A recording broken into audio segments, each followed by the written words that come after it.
Thank you very much for attending this Data Orchard webinar. My name is Ben Proctor. I'm the Innovation Director. We'll be here for about an hour. We'll have a couple of presentations and then we'll have time for questions. Please, there's a Q&A feature in Zoom, and we really like you to use that to ask questions. You can start using it as soon as people start talking. Don't wait until the end.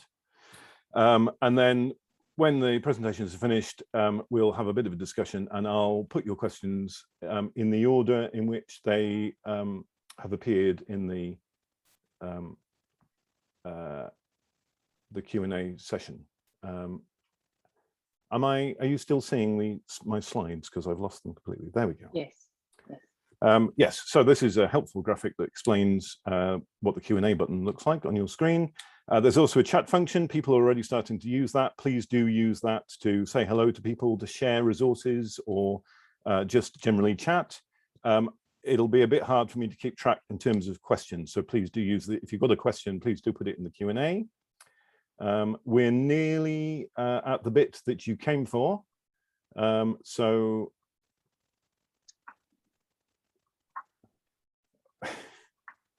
I'm having terrible difficulty with things on my screen. So I'm just going to introduce the panel that we have here today. We have Madeleine Spinks from Data Orchard. She is one of the co-chief executives, and that means that she is one of my bosses. So please do make your questions as difficult to answer as possible, because it's the only opportunity I get. We also have Claire Shanklin, who is joining us from Prostate Cancer UK. Based on my extensive research of her LinkedIn profile, I can see that she has a long track record in all sorts of interesting data roles in some public sector bodies and some voluntary sector organizations. And I've had a very quick look at her slides, so I'm looking forward to what she has to say. And finally, Siam Bhaskar is the other co-chief executive and therefore my other boss. And she works at Data Orchard. She leads our work on data maturity assessments and so on. She's going to kick off the festivities with she'll do a presentation. Claire will do a presentation, and then we'll have questions for the three panelists. So that means Mads has the easiest job here today. So I think without further ado, everything has calmed down in my house, so we'll hand over to Siam.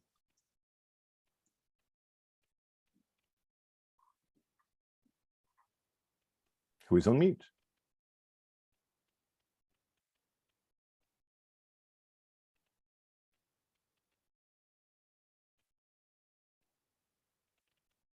You're still on mute. Thank you. Can everybody see my screen? Taking your organizations to the data maturity to the next level. Good. Okay, welcome everybody. Thank you for coming. Today I'm going to talk about three things. I'm going to talk about what data maturity assessment is and how it can be customized. I'm going to talk about some of the features like internal benchmarking and repeat assessments. And I'm going to talk about the benefits and rewards of data maturity. I think it would be useful to give a little bit of background. So for those of you who don't know Data Orchard, we are a social enterprise, and we specialize in helping other organizations to get better with data. We were set up in 2013, and we've got a team of associates and staff who specialize in research, statistics, and data. And we share a passion really for how data can be used to help make the world a better place, socially, economically, and environmentally. Now we started researching this concept of data maturity back in 2015. And at that time, we found lots of models out there, mostly commercially focused, almost all of them aimed at very large analytics teams in huge corporate organizations, and none of them really were suitable in their context and language for the not-for-profit sector. And so that was when we realized we were going to have to make our own for the not-for-profit sector where we work. In 2016, we worked in partnership with Data Orchard UK and did lots of research, involved hundreds and thousands of organisations in researching data in the sector, and in particular trying to understand what good and what great looks like, what the journey towards data maturity is like for those organisations, and what are the most important factors in determining data maturity in organisations. And in 2017, we published our first theoretical framework on what that journey looks like. And we did a revised version in 2019, which was the same time as we launched our first free online data maturity assessment tool aimed at not-for-profit sector organisations. And that was followed about 6 months later. We launched our, in fact, around the time of the pandemic, we launched our customizable, more advanced version of the data maturity tool. I think it would be useful for us to start with some definitions. So I'm just going to move on to the next slide. So just to help get us all on the same page, as it were, we define data maturity as an organization's journey towards improvement and increased capability in using data. And I think it's really important to explain what we mean by data, because when we talk about data, we think of it in a very holistic and broad way. We're talking about all of it. So all of the kinds of information you're using, you're collecting, you're storing, analyzing and using, and it can be in all kinds of formats. So it could include numbers and text, images, videos, maps. So yes, all of it. And I think that essentially means it's everywhere. All over your organization, in every department, in every service, in every job role. And I think because of the enormity of all that, that's why we think it's helpful to set it out in some kind of simple framework and structure to help organizations to think about data and talk about data in their organization. So to just give a quick overview of the data maturity framework, this is the structure we have designed to help organizations structure and frame data maturity. And the aim of our data maturity is to engage everyone in the organization and to be accessible to everyone in the organization. So it is quite simple. It's got 5 stages, from unaware, emerging, learning, developing through to mastering. And we've identified these 7 themes that are crucial to advancing organizations in data maturity. Now, a couple of these are quite obvious, like obviously the data and the tools that you're going to need to collect, store and analyze it. A couple of them are very much about purpose. So the way you use data in your organization, either in externally facing your services or internally as an organizational tool. And also in terms of analysis, so what kinds of questions and purposes you're applying your analysis for to support your organization. What you will notice is that 3 of those 7 themes are all about people. So skills, leadership and culture are absolutely crucial aspects to data maturity. Now, we have set out the detail of our data maturity assessment tool in our framework, which is freely available on our website. It's there as a Creative Commons license, free to share with attribution for not-for-profit purposes. And as you can see, it's quite dense. I'm not expecting you to read anything on this slide at all, but it does set out the theoretical framework. And for some people, they do have an appetite for that. But once we published our framework, several people came back to us and said, well, that's all very well and all very good as a theoretical model, but what questions should we be asking ourselves? And in fact, we had already been experimenting and doing our research on how is it that you could score and measure and compare one organisation with another organisation through benchmarking. So we felt it was important to break down the theoretical framework into something that was a bit more useful and accessible and actually more valuable as a learning tool. So this is something called a theory of change. Some of you may be familiar with this concept. It's really about who you serve, what you do, and what change you create. And this is a theory of change for our data maturity assessment tool. And you may recognize yourself here amongst the kinds of people who are interested in using the tool. So typically, the kinds of people who have an interest in data maturity are either leaders in organizations, they may be data strategists. Claire, who will be speaking later, would be one of those data strategists, or you may be a data champion. And the main problems that people are presenting around data is a sense in which the organization needs to get better, but not really knowing where to start. And as I said, when I was defining the data, it can be so overwhelming and so everywhere. And so embedded in so many aspects of the organization, it's difficult to make sense of. Another problem is also about engagement, because obviously we love data because we're a data organization. You may love data because you've actually turned up to today's event, but there are a lot of people in organizations who are not so keen. And so actually having a tool that enables some kind of engagement of your colleagues and perhaps your leaders around thinking and talking about data can be really quite an important need. And the other thing about data, the kinds of problems that organizations have with data, is about not really knowing what good and great looks like. So, you know, not really understanding how you compare to others, and what's possible with data makes it very difficult to have kind of conversations with people. So on out, so these kinds of people with these kinds of problems take a data maturity assessment, and it leads to these benefits. I should say at this point, we have got evidence to support our theory of change, and you can read our whole impact report on our website.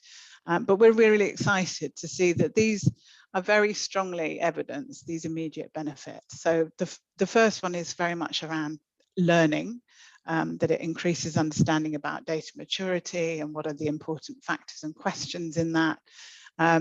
It also gives a bit of grounding about where the organization currently is and a sense of where it could be. So as an idea of where to focus to get better. And crucially, it's about raising motivations and aspirations to improve. So those are kind of what we hold our hand up as being accountable for in our theory of change. But then what happens next, which I think is the most important bit, is having done that, then what does this enable people to do? And I think the first, as you can see on the theory, is about talking. It's about dialogue, initiating dialogue in the organization about where it needs to improve, developing some kind of data strategy and plan for improvement, securing buy-in and leadership support for change, and getting the resources, so seeking resources, whether that's internal resources or external resources to implement improvements. And then, obviously, the next step is the implementation of that strategy, the securing and investment in people and projects and activities to ultimately gain the rewards and benefits. So the types of rewards and benefits after that process of implementing actions tend to be around increasing knowledge and expertise, improving strategic planning and decision making. There's a lot of evidence we're finding around improvements to services and products, and improving efficiency and impact, including income as well is featured in there. And aligned to that really is this whole area around credibility and influence. So, you know, by evidencing your needs and your impact as an organization and evidencing improving, it leads to greater influence and often more collaboration with partners and stakeholders and perhaps funders as well. So that's the theory of change. And as I say, do look at our impact report if you want more detail behind that. But I'm just going to talk now about what the specific bit that I'm going to focus on, which is around the data maturity assessment. Because the assessment is, I mean, on one level, you could say, well, it's just an online questionnaire. But for most organizations who are really serious about wanting to improve, it's also about a process. And that process is about engaging with people before, during, and after your data maturity assessment. It can include a whole kind of comms effort. Sometimes we work with HR and comms departments around encouraging engagement in the process. The output, I will demonstrate a little bit more, but it's also around, I'll show you the report in a moment, about visualizing where the organization is on the journey. And of course, it's ultimately about being a catalyst, this catalyst for action. So the after stage, after you've taken the assessment, is really important in defining your next steps. So I'm just going to give a demonstration of what's involved in the data maturity assessment. So it is it takes about 20 to 30 minutes to complete. It is essentially an online questionnaire designed around those 7 themes I talked about. And this slide here just gives you an example of each of the 7 themes and the kinds of sub-themes within these that the questionnaire explores. So for example, in leadership, it's looking into attitudes, plans, capability, and investment. And it's this, there are similar kind of approaches in each of those 7 themes.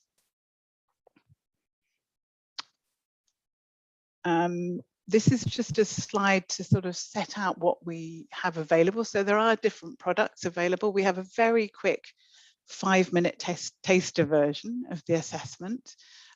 So if you happen to have people in your organization who have very little time, but you want to tease them with exploring some of the questions, then there's that quick 5-minute taster. Also, there's a free individual version. So this is ideal. If you're a really small organization, you can either get a few people to take the assessment individually, separately, or you could do it together as a small group. But for larger organizations, often those that are more, I suppose, more dispersed or more complex, then this organizational version is much more appropriate. And I'll explain some of the benefits for that later. There is actually an agency version. I know there are a few people here who are consultants and who work in the support space, and we are running a separate event in a week or so. So if you want to come along to that, we can explore that then. But I'm going to focus mostly on the organization version. So some of the features around that that are really useful in this context is partly that it can be branded to your own organization. It can be customized, and I'll talk about some of the kinds of questions and analysis that we find is quite helpful there. Everybody in the organization can take the assessment themselves and get their own individual report.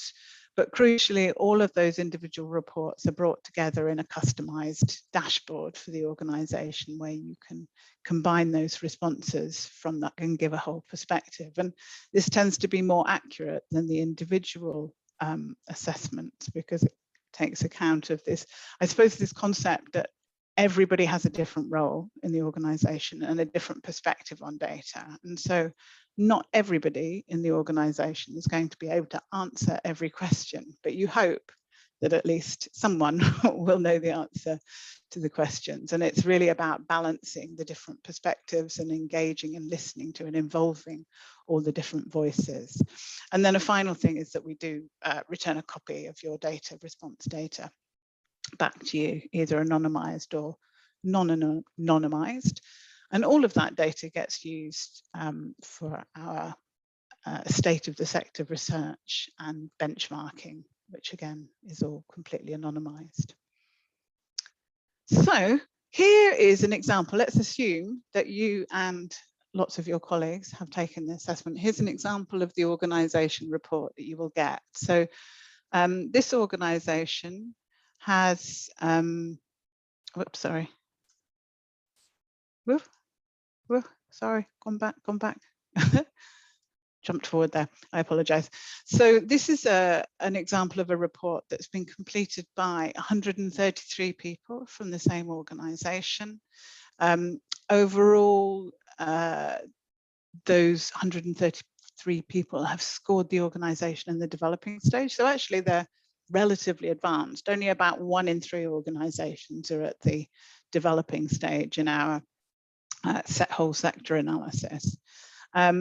The report will highlight the overall score. So in this case, this organisation scored 3.2 out of 5.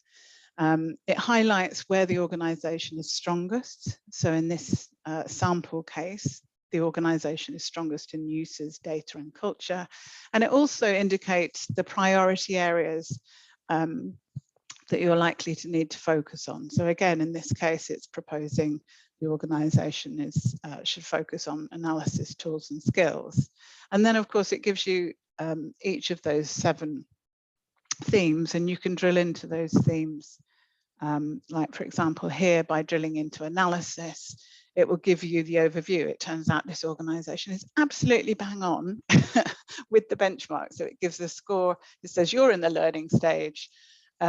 You and your colleagues have scored your organisation at 2.9 out of 5, and the average for the sector is 2.9 out of 5. So it's quite very much on the mark with where the sector is. And then it sets out a description taken from our theoretical model of your current stage and what the next stage is likely to look like, so that you can decide where you're going to focus. And I think it's really interesting as well here, because this organisation happens to have scored 2.9, it's very close to starting the developing stage. Whereas if they'd scored more like 2.1, you might want to focus more on embedding in your current stage. So that's an example of a typical organisation report that is aggregating all the responses from the individual people who have completed it. I want to just sort of summarise how the assessment can be used. So I'd say the first part of it that we found particularly important in larger organisations is around internal benchmarking.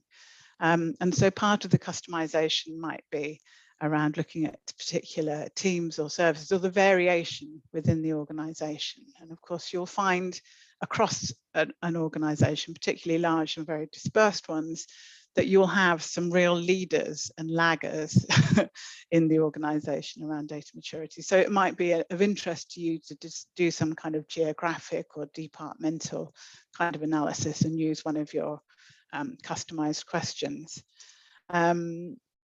Also, quite often, the customised questions are about exploring the internal landscape and feel around data. We can do bespoke benchmarking if necessary by subsector or geography, or comparing with other organisations of your income level. And finally, pre and post assessment. So I'm just going to run through a few examples of those to give that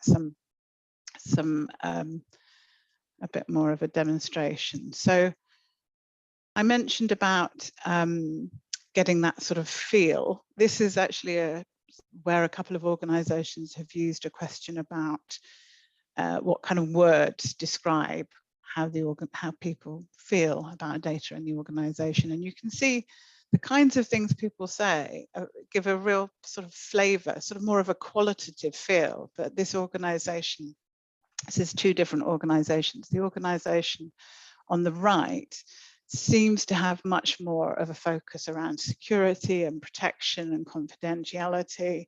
But you can still see that there are some some areas where people feel quite anxious, and I think these are quite useful things to further explore when you're looking at your next steps. So some people here are quite overwhelmed and find it quite stressful, for example, and messy in there. So I think, as I said earlier, not everyone loves data, and I think it's really important, if you're looking to take your organization to the next stage, that you use the process as an opportunity to explore some of that. And of course, this organisation on the left has got much less of a focus around security and confidentiality.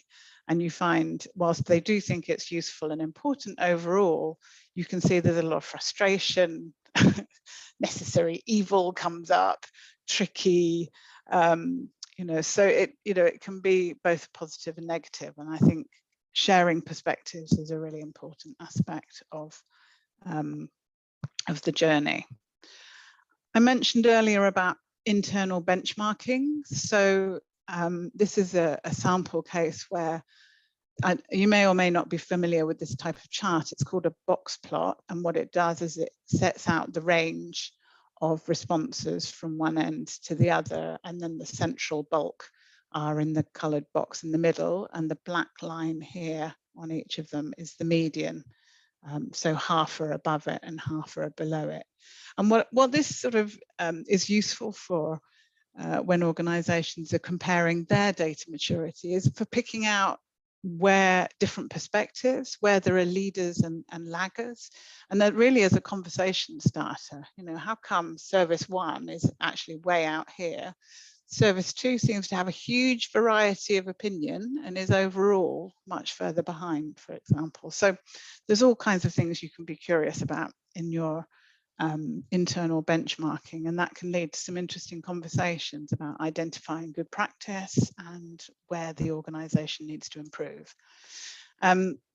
Just briefly, I mentioned about bespoke external benchmarking. So this chart gives you an indication of the different sectors who are using our tool. We mostly exclude the commercial sector because the tool is obviously designed for a not-for-profit sector audience primarily. But you can see that there are different numbers of organisations working in different areas. So it might be that you're only interested in comparing with other local governments or other organisations in housing or international development. We also have geography and income level as well as factors that we monitor in our benchmarking.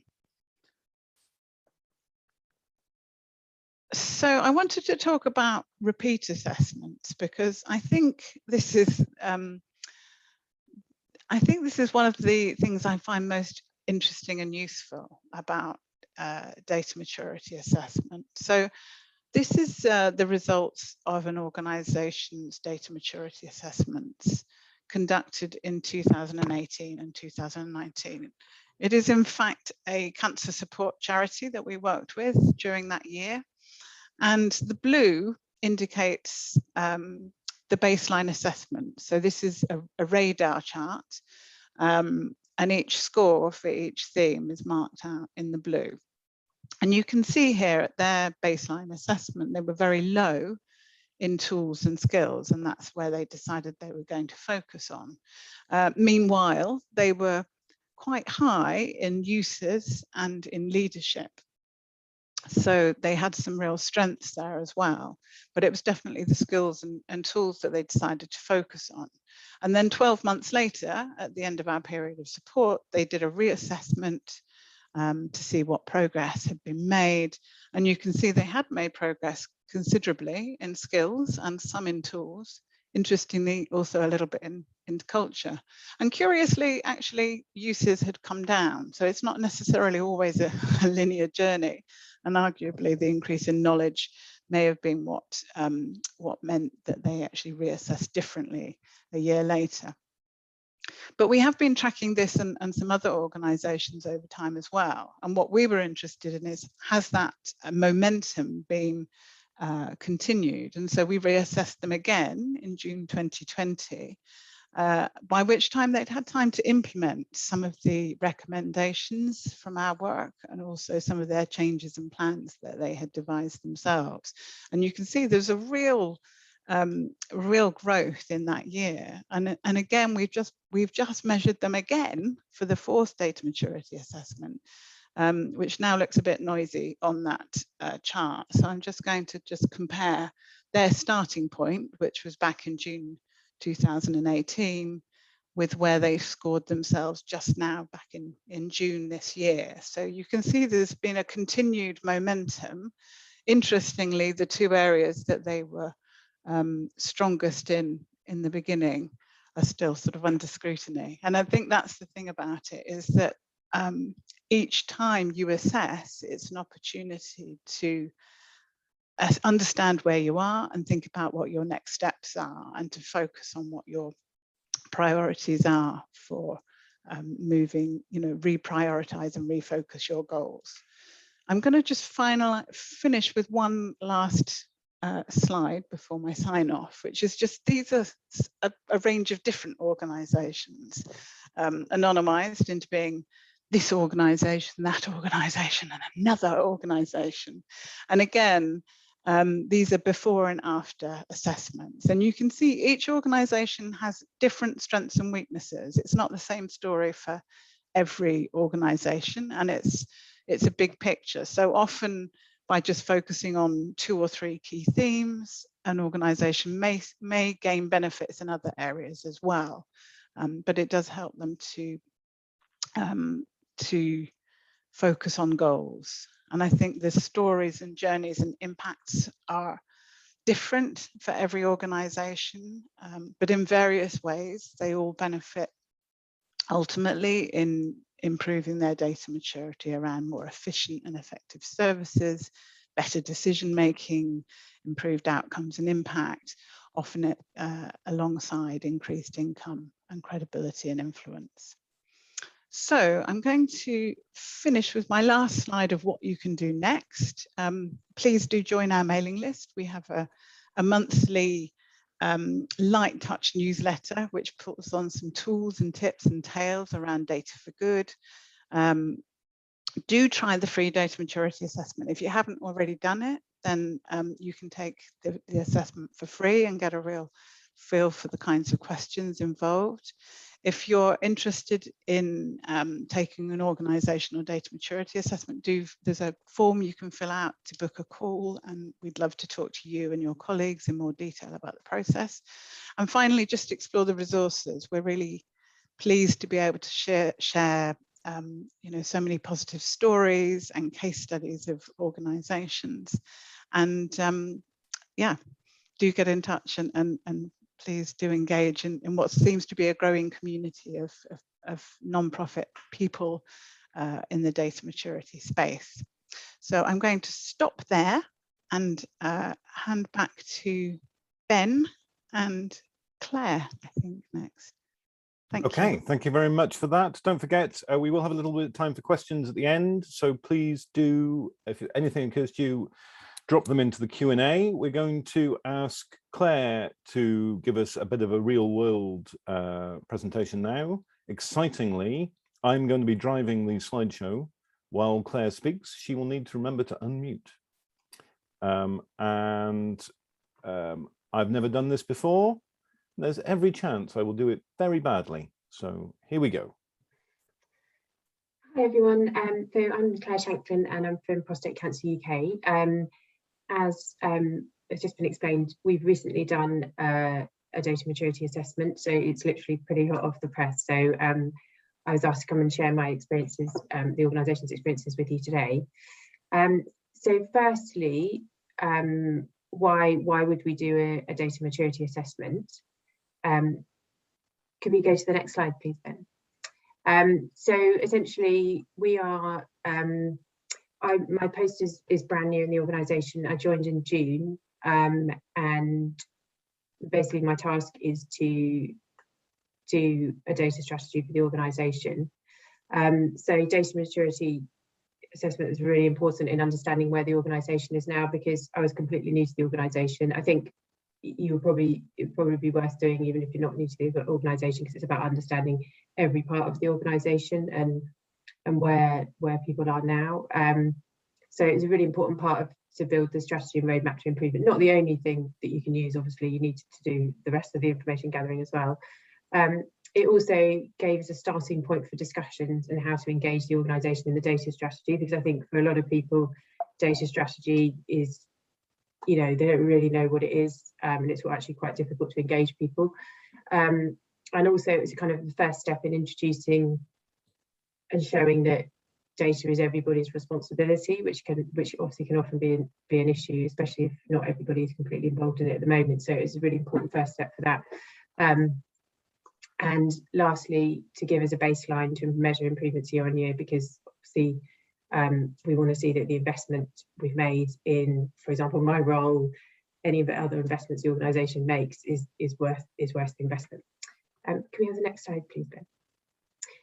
So in terms of our approach, so we chose the all organisation version. In a previous charity, I did use the free version, and I got a group of people together to do it. And obviously there's lots of benefits to doing that as well, but because it's such an important point in our data strategy work, I really felt that having chatted to colleagues at Data Orchard, that this would have the maximum impact within the organisation, get our engagement, and it also allows us to kind of understand variants throughout the organisation. And obviously it's the option where you have raw data, and I'm a data person, so I wanted to see that. I think I would just have had a lot of questions otherwise, and I'm able to analyse it myself and find them out, which has been invaluable.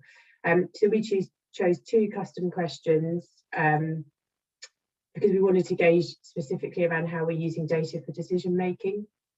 So we chose basically thinking about activity across our organisation as a whole, and then we had a separate question within your team: to what extent do you agree or disagree we're using data as a central part of our decision making, which was something we really wanted to know as well. And again, you can obviously only have custom questions with the organisation assessment. And we also chose, Data Orchard do have some questions you can choose from as well. So we chose the example that we've already seen, where what are the 3 words that spring to mind when you think about data, and that also gave us some really interesting results. Can I have the next slide, please? So in terms of our approach, I started off presenting to the leadership team to explain what the benefits of doing a data maturity assessment, to explain what a data maturity assessment was, obviously, as well, and get their buy-in to it. So we had quite an interesting discussion, and we talked about when would be the best time to put it out in the organisation to maximise engagement, and we also talked about whether we needed everybody to fill it in or not, and I managed to persuade them that we did need everybody to fill it in.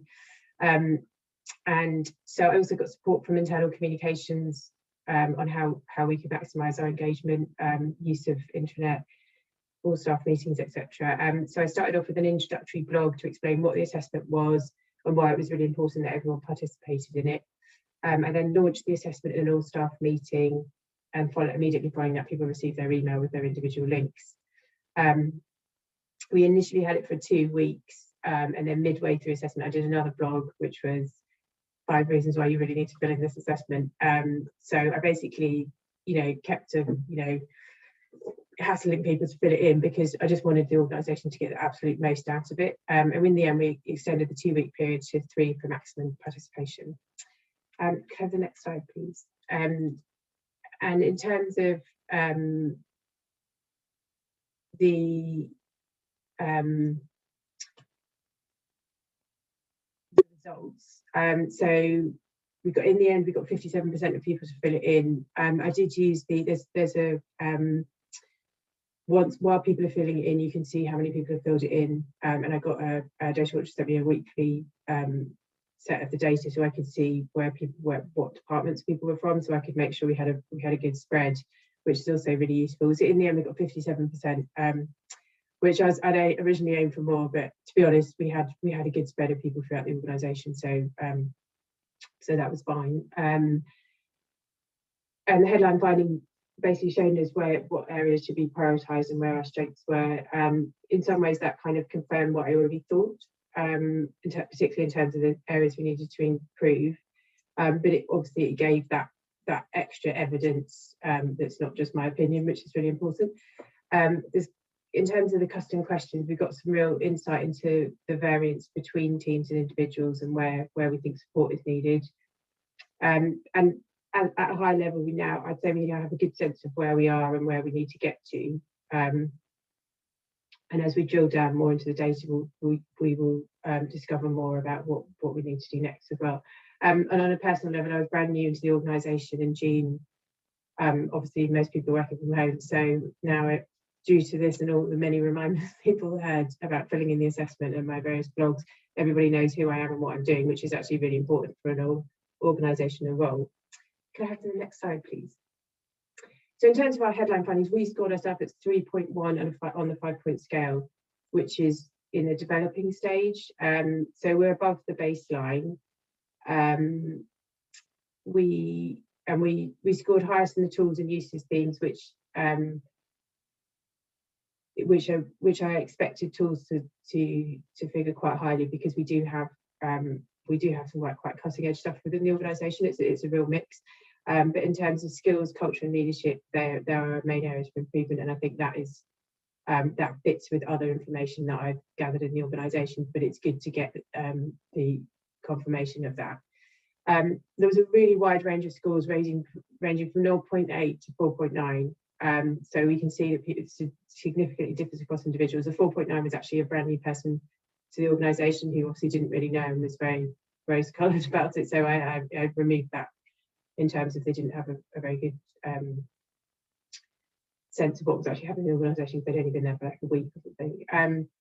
And from our custom questions, we found that 83% of staff either strongly or somewhat agree that the organisation as a whole is using data as a central part of the decision-making process, which I think is really important, because it means that we do have evidence across the organisation that people are using data for decision-making.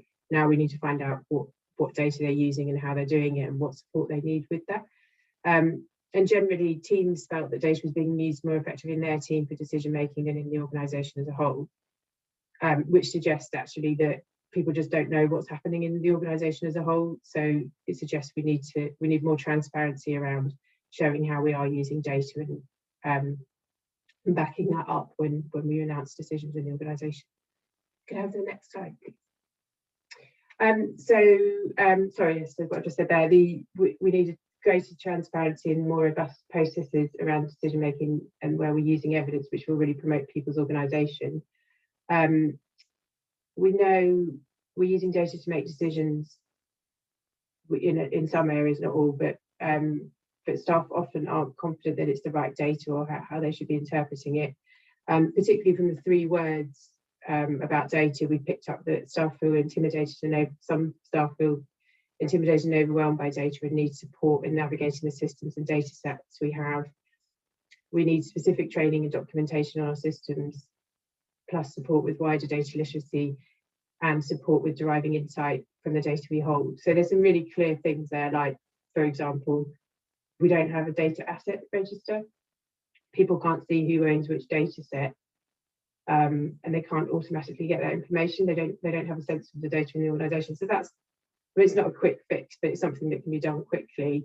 In terms of wider data literacy, obviously that's a much more a longer term solution that's needed there, but it certainly fits with the other information gathering I've done around the organisation as well. So it's really good to have this evidence for that.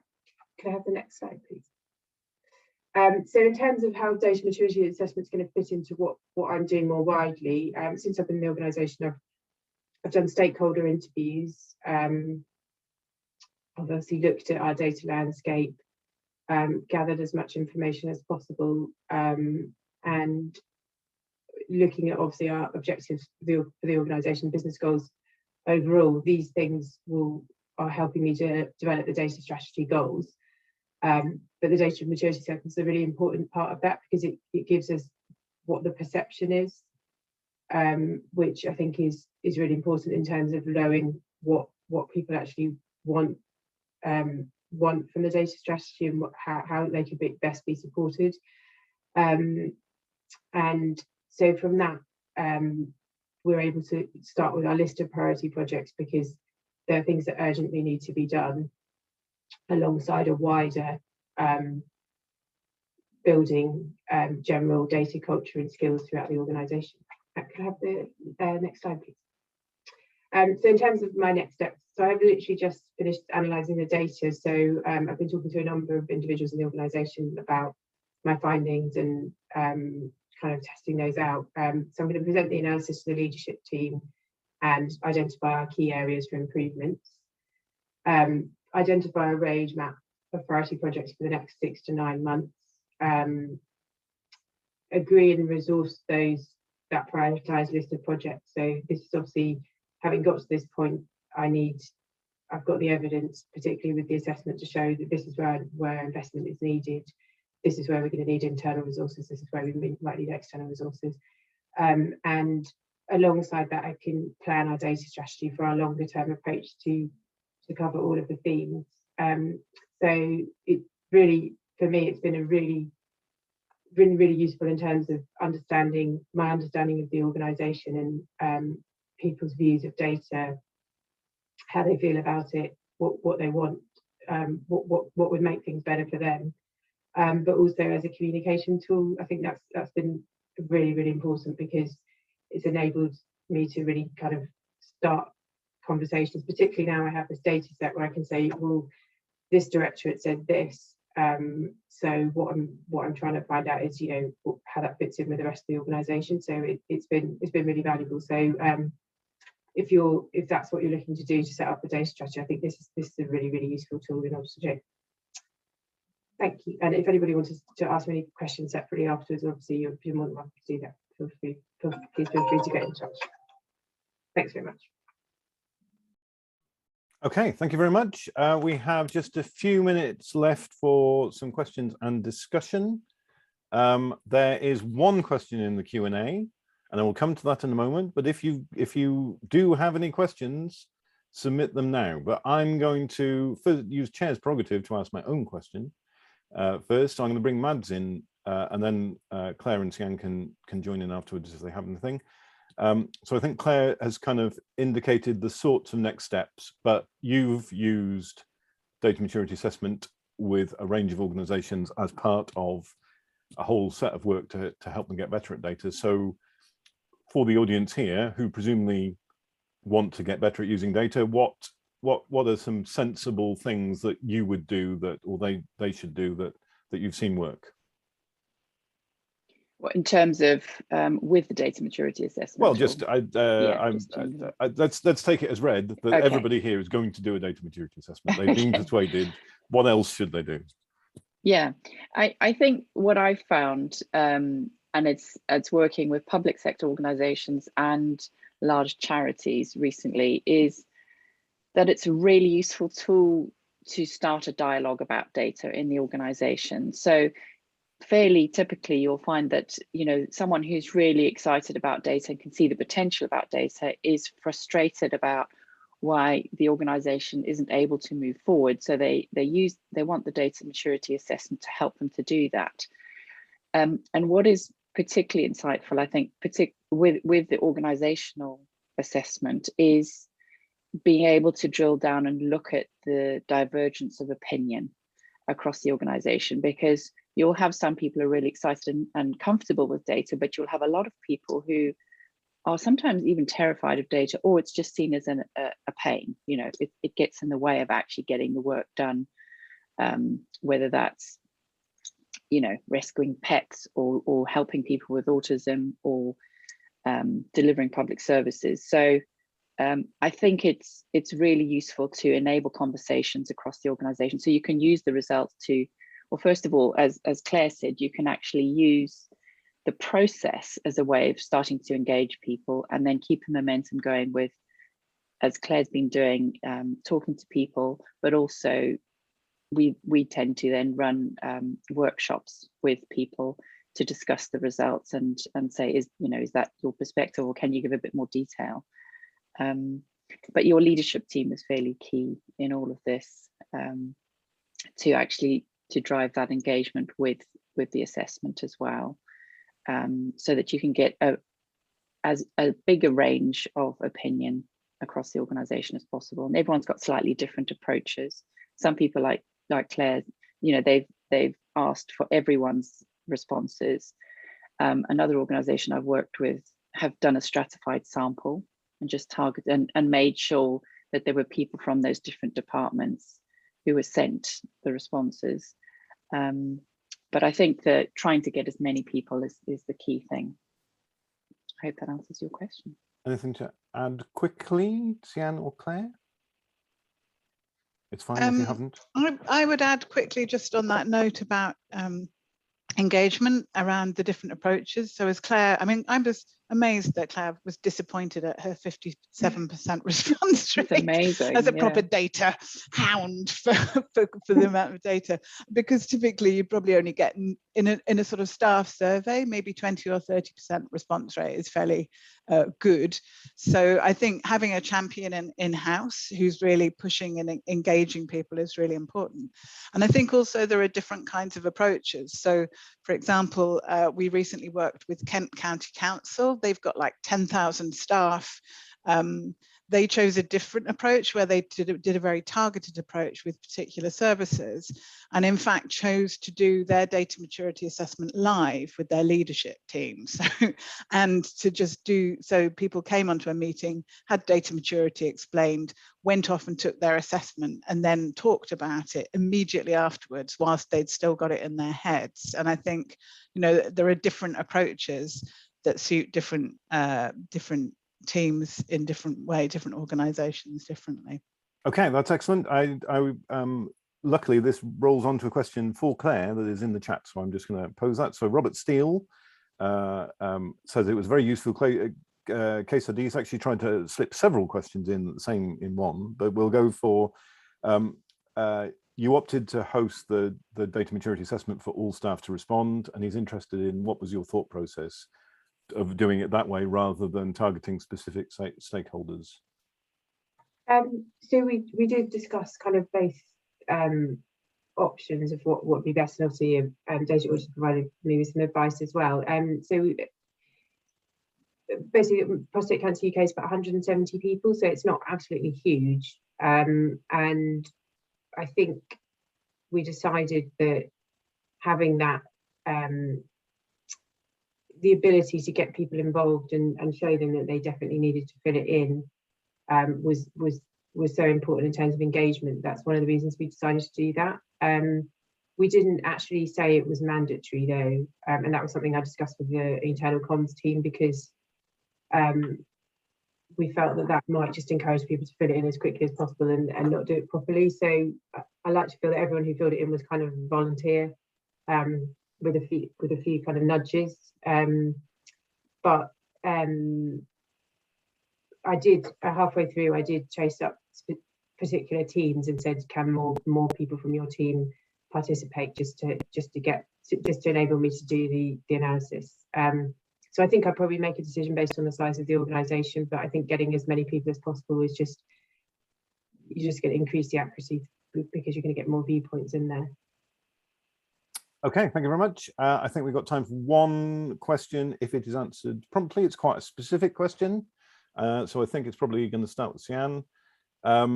So Richard Collins asked, you show how the DM tool can show the variation in response. To what extent can you drill into this to understand why or where this variation is happening, and how could you start to address or resolve the variation? So Sian, pick it up quickly, and then if we have time, free for all. Well, as you can imagine, being data people, we have lots and lots of data. So I mean, that the chart I showed was like overall scores, and we also can drill in by each of the 7 themes and see which parts of the organization are stronger or weaker in any particular area. I think it's partly a conversation starter, sorry, because you know, you might notice that one team is leading on all themes but 1 or 2. We've had that in some organizations. You might find that it's very mixed, and so you've got some organizations that are very high on skills but very weak on analysis. I mean, it's sort of a bit complicated. So it is a sort of teaser for further questions. And I think once, depending on the appetite of the organisation, you can drill in as deep or as lightly as you want. For some, the headline report, which is as the online report that I showed you, is enough. For others, we do very detailed analysis, but it's really about what's curious about it. What are the things people don't know that they should know? Shouldn't someone know that? What are the things that stand out? So, you know, if your leadership team is scoring overall much lower than other teams, then that's a starter, the conversation starter. Is it because they're not using data very well, or is it because they think everybody else isn't using it very well? So it as ever with data, it creates even more questions. But that is a useful part of the follow-on dialogue. Okay, thank you very much. I'm afraid we have no more time for the other two to do chip in there. Our time is up. I'd like to thank everybody who attended, and thank you for engaging in the chat and asking some useful questions. I hope you found it useful, and especially big thanks to Claire, who really didn't have to be here today, and we're really thrilled that she came. We will be recording, we've recorded this, and we will be posting it onto the internet as soon as we've worked out how to do that. And don't forget, there is another event happening next week, which is specifically aimed at people from agencies, support organizations, that sort of thing. Thank you very much. Goodbye. Bye. Thank you. Bye. Bye.